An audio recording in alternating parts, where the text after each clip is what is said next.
Start.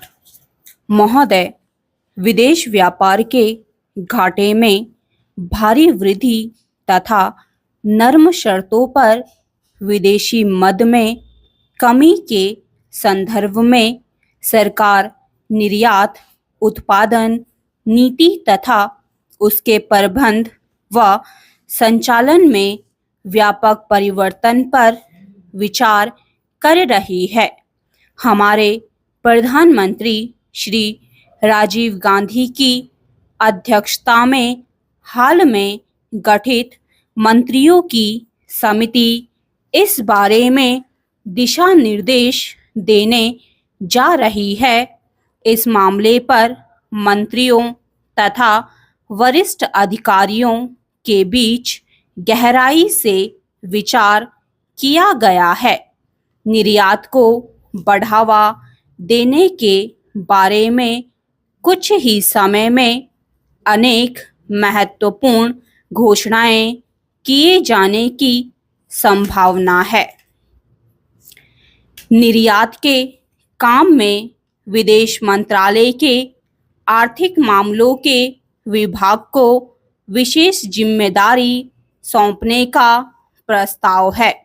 सभी भारतीय दूतावासों में आर्थिक तथा वाणिज्यिक विभागों को संगठित और सबल बनाने का प्रस्ताव है।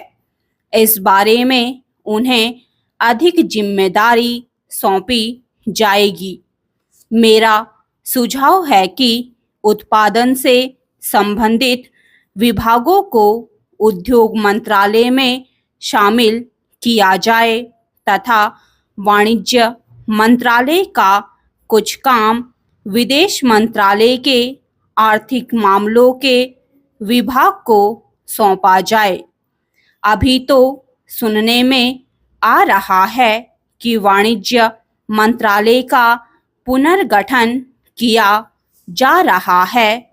उसके पुनर्गठन के बाद उसका स्वरूप क्या होगा, अभी कहना कठिन है।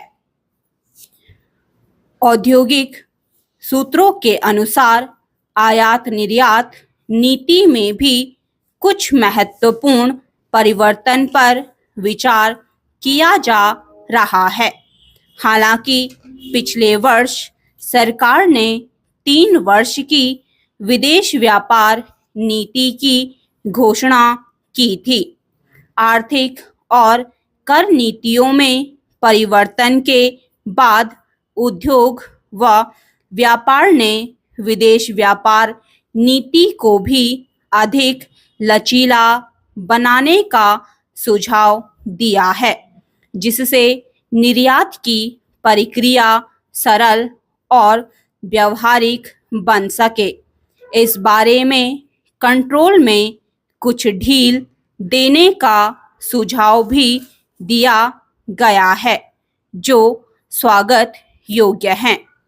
मेरा सुझाव है कि निर्यात संगठनों को उनके कामकाज में अधिक सुविधा तथा नियमों में अधिक से अधिक छूट दी जाए। भारत का निर्यात दुनिया के हर हिस्से में बढ़ा है, तो भी अब उसमें उचित वृद्धि नहीं हो पा रही है। रिजर्व बैंक की यह सलाह भी बहुत अच्छी है कि निर्यात करने वाले माल को किस्म तथा कीमतों के मामले में अधिक प्रतियोगी बनाया जाए। पश्चिम यूरोप तथा अमेरिका में भारत के निर्यात की संभावनाएं बहुत बढ़ गई हैं, किंतु हम इसका पूरा लाभ नहीं उठा पा रहे हैं।